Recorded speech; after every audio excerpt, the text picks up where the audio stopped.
बच्चों, बाहर बहुत तेज बारिश और आंधी है। तुम लोग घबराना मत, माँ यही पास में है। माँ, हमें बहुत भूख लगी है।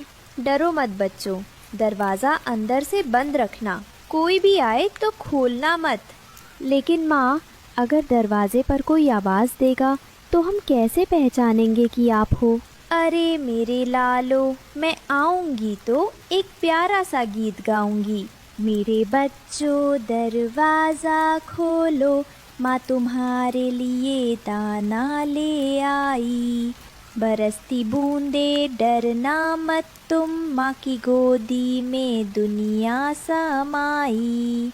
मीठे दाने प्यार के गाने, संग संग खुशियाँ भी लाई। मेरे बच्चों दरवाज़ा खोलो, मम्मा है आई, मम्मा है आई। रानो अपने भीगे पंखों को झटकती हुई नदी किनारे पहुंची। वह बीज और कीड़े ढूंढ रही थी, लेकिन बारिश ने सब बहा दिया था। हाय, अब बच्चों को क्या खिलाऊं? अचानक उसकी नज़र नदी किनारे पड़ी एक सुनहरी मछली पर गई। वह उथले पानी में फंसी हुई थी और तड़प रही थी। कृपा, कोई तो मेरी मदद करो। मैं इसे अकेला छोड़ दूं तो मर जाएगी। इसे बचाना ही ठीक है। रानो ने अपने छोटे छोटे पंखों से पानी छींटा और मछली को धीरे धीरे गहरे पानी में धकेल दिया। धन्यवाद रानो, तुमने मेरी जान बचाई। मैं साधारण मछली नहीं, बल्कि जादुई मछली हूँ। तुम्हारी भलाई का फल तुम्हें जरूर मिलेगा। जादुई मछली? मैं तो बस दया से तुम्हारी मदद कर रही थी। यही तुम्हारी नेकी है। मैं तुम्हें एक तोहफा देती हूँ, ये जादुई दर्पण। इसमें हमेशा सच दिखाई देगा।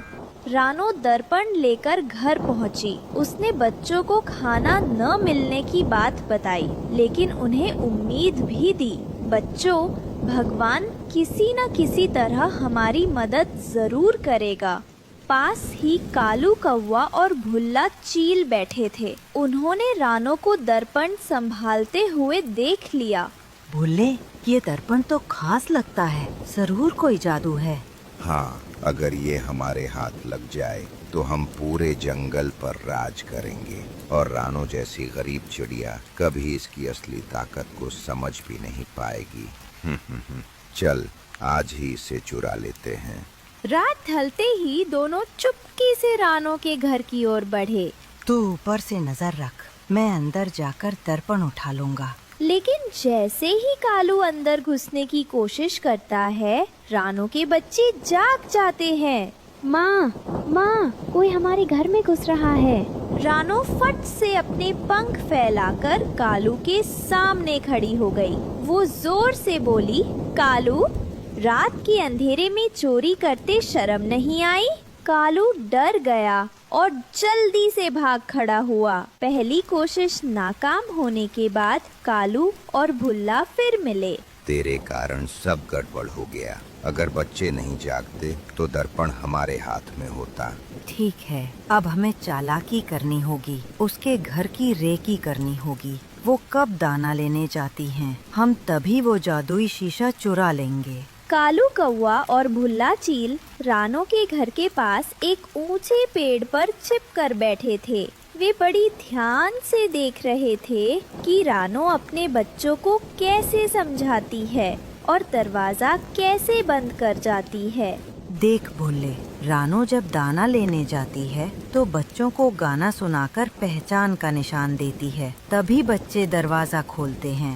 ओहो, तो राज यही है। अगर हम भी वही गाना गाएं तो बच्चे हमें माँ समझकर दरवाजा खोल देंगे। दोपहर को जब रानो दाना लेने घर से निकली, कालू धीरे धीरे घर के पास आया।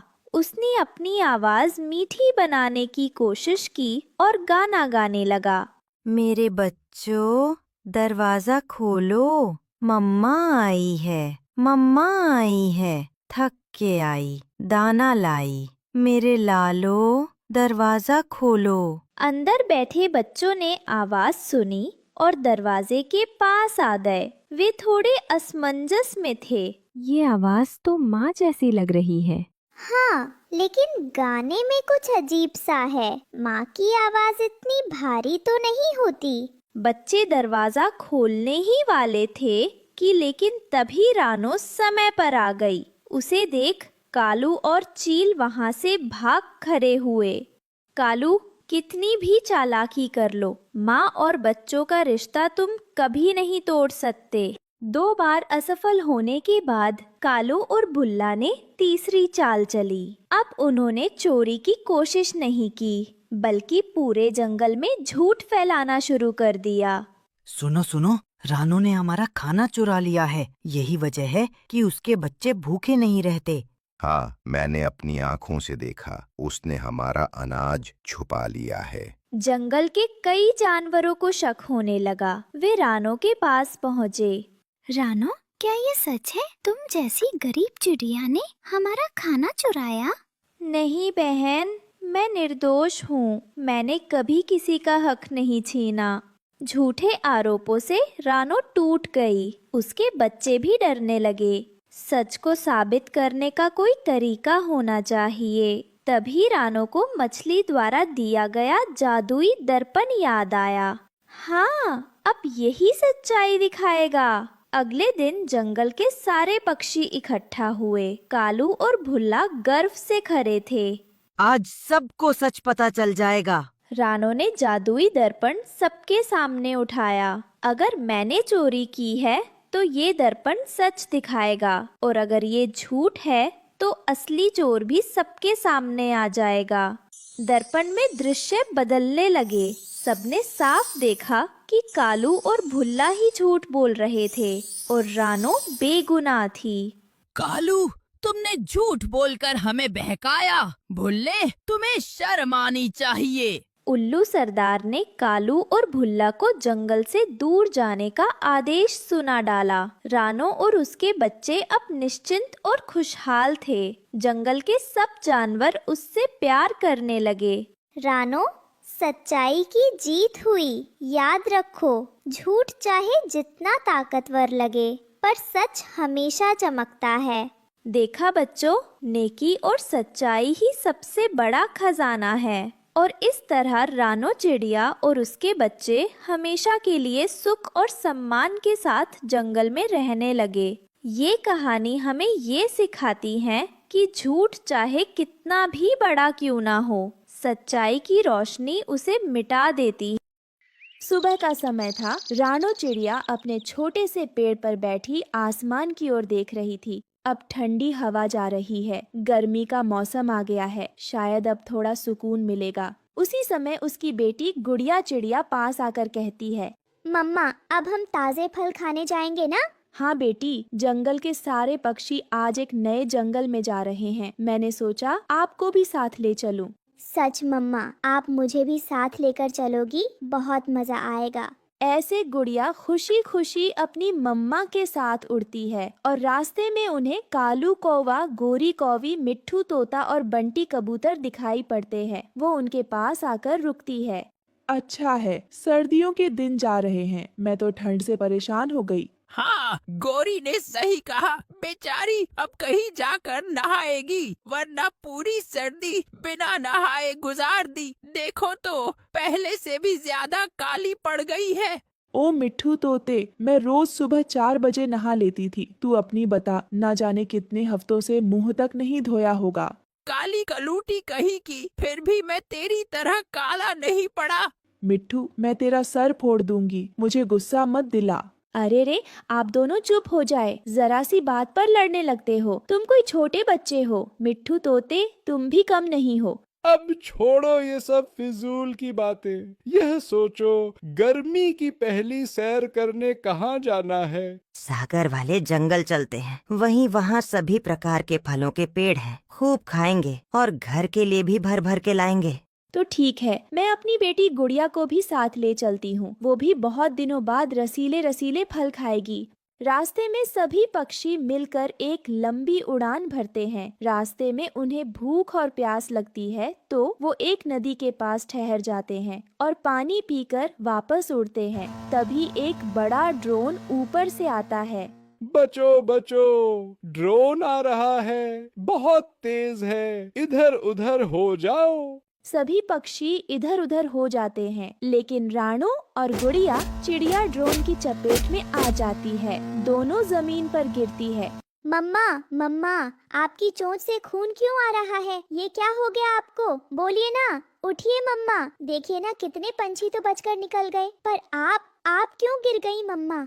बेटी डर मत, मैं ठीक हूँ। बस थोड़ा सा जख्म है, कुछ नहीं हुआ। कोई तो आएगा मदद करने, लेकिन कोई नहीं आता। बाकी पक्षी आगे बढ़ जाते हैं। तू ठीक है ना गुड़िया? तुझे कुछ नहीं हुआ ना? बस यही जानना चाहती हूँ, बाकी सब सह लूंगी। माँ हूँ मैं, मेरी जान भी चली जाए पर तुझे कुछ न हो, बस इतना ही काफी है मेरे लिए। पर आसमान अब खामोश था। पंछियों की भीड़ तो आगे बढ़ चुकी थी। जंगल के दोस्त अब अनजान बन चुके थे। कोई न रुका, कोई न पलटा, सब बस उड़ते रहे जैसे रानो कभी उनका हिस्सा ही न थी। गुड़िया, अगर मैं सो जाऊं तो आप डरना मत। आप उड़ सकती हो, आप बहुत बहादुर हो। नहीं मम्मा, आप मुझे छोड़कर नहीं जाएंगी। आप मुझे कभी अकेला नहीं छोड़ सकती। धीरे धीरे रात हो चुकी थी। रानो की सांसें धीमी पड़ चुकी थीं और नन्ही गुड़िया, जो अभी उड़ना सीख ही रही थी, अपनी घायल माँ के लिए आसमान नहीं, जमीन के हर कोने में मदद ढूंढने निकल पड़ी थी। मम्मा को बचाना है, मम्मा को कुछ नहीं होने दूंगी। कोई तो होगा इस जंगल में जो हमें बचा सकता है। गुड़िया थककर एक पुराने पेड़ के नीचे बैठती है। तभी एक धीमी आवाज आती है। अरे छोटी सी चिड़िया, इतनी रात को अकेली क्यों रो रही हो बच्ची? बाबा, मेरी मम्मा बहुत जख्मी है। ऊपर से ड्रोन टकरा गया था, वो जमीन पर पड़ी है। कोई मदद नहीं करता, कोई नहीं रुकता। मम्मा मर जाएंगी क्या बाबा? चलो बेटी, मुझे अपनी माँ के पास ले चलो। मैं नहीं जानता मैं कितना कर पाऊंगा, पर कोशिश जरूर करूंगा। गुड़िया झट से उड़ती है और चूहे को रानो के पास ले जाती है। चूहा रानो की हालत देखकर खुद से बड़बड़ाते हुए कहता है, ये तो बहुत बुरा जख्म है, बहुत खून बह चुका है। कुछ कीजिए बाबा, कुछ कीजिए। मम्मा को मत जाने दीजिए। मैं तुम्हें एक जगह ले चल सकता हूँ। मेरे दादाजी ने एक पुराना कद्दू घर बनाया था। अब वहाँ कोई नहीं रहता, लेकिन वो सुरक्षित है। वहीं चलो, मैं पत्तों से पट्टी भी बांधूंगा और जड़ी बूटियाँ भी दूंगा। गुड़िया, तू अब भी यही है? मैं कहीं नहीं गई मम्मा, मैं आपको ले चल रही हूँ एक जादुई कद्दू घर में। आप ठीक हो जाएंगी, सब ठीक हो जाएगा मम्मा, बस थोड़ा और सह लीजिए। गुड़िया अपनी माँ रानो को एक ठेले पर डालती है। स्विंग से मदद से ठेली को खिसकाते हुए धीरे धीरे चलने लगते हैं और पास के एक खेत में पहुँचती है। वहाँ उसे एक बड़ा जादुई कद्दू घर दिखाई देता है। अब तुम आराम करो रानो, गुड़िया तुम्हारे पास है और मैं यही हूँ। सुबह तक देखना, सारे जख्म भर जाएंगे। उधर बाकी पक्षी कालू कौवा, गोरी कौवी और मिट्ठू तोता फल खाते हुए ठहाके लगाते हैं। कितना मजा है। किससे फर्क पड़ता है कि रानो गिर गई? कमजोरों की जगह यही होती है। और मैं तो अब यही घोंसला बनाऊंगा। कौन पुराने जंगल लौटे। रात को एक भूखी बिल्ली आती है। अरे, आम के पेड़ पर स्वादिष्ट पक्षी, आज दावत है। कालू और गोरी अपनी जान बचाने के लिए मिट्ठू को बिल्ली के हवाले कर देते हैं। बिल्ली जी, वो तोता हमारा नहीं है, ले जाइए उसे। बिल्ली मिट्ठू को खा जाती है। अगले दिन बिल्ली की बड़ी बहन आती है और कालू और गोरी को भी मार डालती है। सुबह होती है। रानो की तबीयत कुछ ठीक हो गई थी। गुड़िया पालक के पत्तों से खाना बनाती है। मम्मा, हम कद्दू के घर में हैं और देखो खाना भी है। अब हमें किसी की जरूरत नहीं। शाबाश मेरी बच्ची, हमें किसी को धोखा नहीं देना चाहिए, ना ही मुश्किल समय में किसी को अकेला छोड़ना चाहिए। जो दिल से अच्छा होता है उसका घर हमेशा सुरक्षित रहता है। इस कहानी से हमें सीख मिलती है कि जो सच्चा साथी होता है वही असली परिवार होता है, और जो दूसरों को दुख में छोड़ देते हैं उन्हें समय जरूर सजा देता है। जंगल में एक कोने में रहती थी एक गरीब लेकिन मेहनती रानो चिड़िया। उसके पास एक छोटा सा बाग था जिसमें आम, अमरूद, जामुन और बेर के पेड़ लगे थे। वह खुद पानी देती, खाद डालती और पेड़ों से बात करती। मेरे पेड़ों, तुम मेरी उम्मीद हो। तुम्हारे फलों से ही मेरे बच्चों का पेट भरता है। खुदा का करम है, खुदा का करम है जो मेरे पास तुम जैसे सच्चे साथी हैं। तुम खामोश हो लेकिन हर रोज मुझे जीने की वजह देते हो। रानू चिड़िया अकेली थी पर उसका दिल बड़ा था। हर सीजन में जब बाग फलों से भर जाता तो वो कुछ फल अपने लिए रखती और बाकी जंगल के बच्चों में बांट देती। कहीं और एक पेड़ के नीचे कालू कौवा और चालाक लोमड़ी बैठे थे। दोनों को रानू का बाग बहुत पसंद था लेकिन मेहनत करना उन्हें मंजूर नहीं था।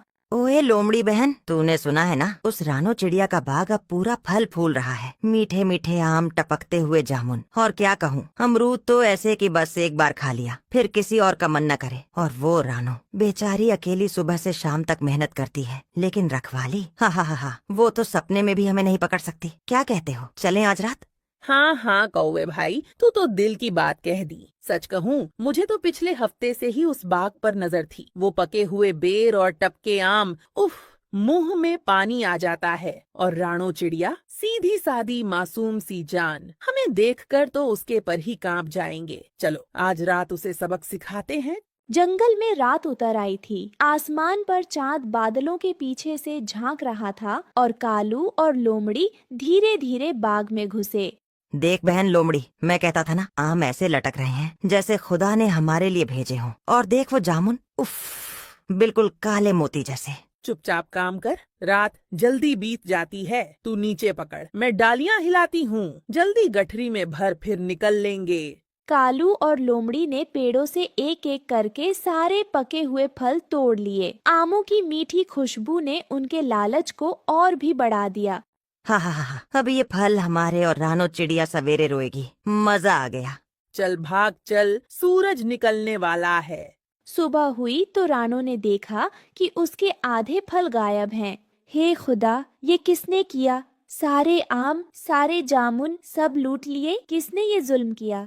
वहीं पास में रहता था मिट्ठू तोता अपनी बीवी मीना और 3 बच्चों के साथ। वह रानो की इज्जत करता था। रानो बहन, ये क्या हाल बना रखा है बाग का? अभी अभी मेरी बीना ने बताया कि तुम्हारे यहाँ चोरी हुई है, सच है क्या? हाँ मिट्ठू भाई, कल रात कोई सारे पके आम, जामुन, बेर सब उठा ले गया। बचा ही क्या है अब? मैंने तो बच्चों के लिए कुछ बचा कर भी रखा था, वो भी गया। अब सोचती हूँ कल से क्या खिलाऊं उन्हें। वो तो भूखे ही सो गए थे रात को। तभी मीना तोती भी आ जाती है। हम तुम्हारे साथ हैं रानो दीदी, कुछ न कुछ जरूर करेंगे। रानो बहन देखो, बुरे वक्त में अगर अपने साथ न खड़े हो तो फिर दोस्ती का क्या मतलब? हम तुम्हें यूं अकेले दुख नहीं सहने देंगे। हम सब मिलकर कुछ करेंगे, इन चोरों को ढूंढ निकालेंगे और जब तक बाग फिर से नहीं फलता तुम हमारे साथ रहो। मिट्ठू भाई, मीना बहन, तुम्हारा ये साथ मेरे लिए किसी नेमत से कम नहीं। शुक्रिया, दिल से शुक्रिया। मिट्ठू तोते ने एक योजना बनाई। उसने अपने बच्चों को बाग में छिपाकर चौकसी करने को कहा। बच्चों, अब वक्त है बहादुर बनने का। तुम्हें इस बाग की रक्षा करनी है। ये सिर्फ रानो दीदी का नहीं, अब हम सबका है। तुम तीनों रात को पेड़ों की डालियों में छिपकर पहरा दोगे। आंखें खुली रखना, आवाजें सुनना। अगर कोई भी शकी हरकत दिखे या कोई डाल हिलती नजर आए तो फौरन जोर से आवाज लगाना, चोर चोर, समझे ना? मैं और मीना वहीं पास में रहेंगे, तुरंत आकर पकड़ लेंगे। पापा, आप फिक्र मत करो, मैं सबसे ऊंची डाली पर बैठूंगा, एक एक हरकत पर नजर रखूंगा। वाह मेरे शेरों, यही तो चाहिए था मुझे, हिम्मत और एकता। अगर हम सब साथ हैं तो कोई भी लोमड़ी या कौवा हमारा कुछ नहीं बिगाड़ सकता। अब चलो अपनी जगह संभाल लो, आज की रात इम्तिहान की रात है। रात हुई और एक बार फिर कालू और लोमड़ी चुपके से बाग में घुसे। जल्दी कर, रानो को फिर से मूर्ख बना देते हैं। पकड़ो, चोर चोर आ गए। पापा, अम्मा जल्दी आओ, लोमड़ी नीचे है, कौवा ऊपर की डाल पर। पकड़ो इन्हें। भाग लोमड़ी, ये तो फंस गए हम। बच्चों ने हमारी चोरी नाकाम कर दी। ये छोटे छोटे चूजों ने हमें हरा दिया। रानो चिड़िया, मिट्ठू का परिवार दौड़े आए। कालू और लोमड़ी को रंगे हाथों पकड़ लिया गया और पेड़ से बांध दिया। शर्म नहीं आती? मेरी मेहनत की रोजी रोटी लूटने आए थे। माफ कर दो बहन, भूख लगी थी पर गलती हो गई। हमें सजा दो, लेकिन थोड़ा रहम करो। राणो का दिल बड़ा था। उसने उन्हें सजा नहीं दी बल्कि समझाया, चोरी करने से पेट नहीं भरता, मेहनत करने से इज्जत और बरकत दोनों मिलती है। आओ हम सब मिलकर बाग की रखवाली भी करेंगे और तुम दोनों को भी मेहनत करना सिखाएंगे। कालू और लोमड़ी ने शर्मिंदा होकर माफी मांगी और राणो के साथ काम करने लगे। कुछ ही महीनों में बाग फिर से हरा भरा हो गया। अब